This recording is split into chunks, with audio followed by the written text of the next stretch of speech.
আইন দুটোই প্রয়োজন। সম্প্রচার নিয়ে একটা আইন হওয়া প্রয়োজন এবং একই সাথে গণমাধ্যম কমিশনের একটা আইন হওয়া প্রয়োজন। এটার ব্যাপারে মোটামুটি ভাবে একটা একমত আছে।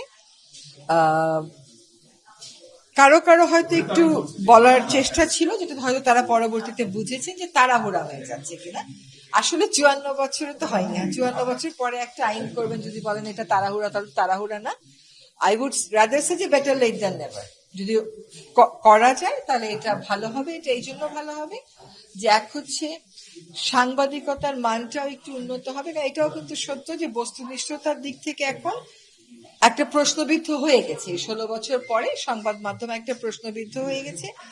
সাংবাদিক আবার এই 16 বছরের সাংবাদিকতা এবং সাংবাদিকরাও অনেক হুমকির মধ্যে পড়েছে। সেখান থেকেও একটা সুরক্ষার প্রয়োজন আছে। একই সাথে আবার অনেক রকমের অপপ্রচার হয়, তো সরকারের উপর দাবি থাকে অপপ্রচারগুলো নিয়ন্ত্রণ করেন। সেগুলো যদি সরকার কাঠামো ছাড়া নিয়ন্ত্রণ করতে যায়, সেখানে একটা স্বেচ্ছাচারিতার সুযোগ তৈরি হতে পারে। সেজন্য একটা সম্প্রচার নিয়ে আইন এবং একটা গণমাধ্যম কমিশন আইন, এটার ব্যাপারে আমার ধারণা মোটামুটি একমত হলো। এখানে কিছু গুরুত্বপূর্ণ স্টেক হোল্ডার আজকে আসেননি, এটা হয়তো বা গতকালই তো তাদেরকে বলা হয়েছে। আমরা তাদের সাথে আলাদা করে কথা বলে নিব। আমরা চেষ্টা করব আমাদের সময় আইন দুটো অন্তত চূড়ান্ত করে যেতে।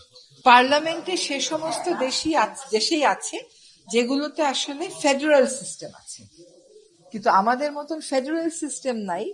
এককেন্দ্রিক সরকারে পার্লামেন্টের অধীনে আসলে রাখা হয় না। আজকেই উদাহরণ সৃষ্টি করতে হবে এমন তো কোনো কথা নেই। একটা কমিশন হোক, কমিশন চলুক, যেমন মানবাধিকার কমিশন হয়েছে চলেছে, সেখানে আমরা দেখেছি কোথায় কোথায় ব্যর্থতা আছে, তারপরে সেটা আবার এখন উত্তরণ হলো। তো এটা আমরা শুরু করি। আমরা যদি প্রথমেই বড়টা চাই তাহলে কিছুই নাও পাইতে পারি। তো এটা একটা ইনক্রিমেন্টাল প্রসেস হইতেই পারে।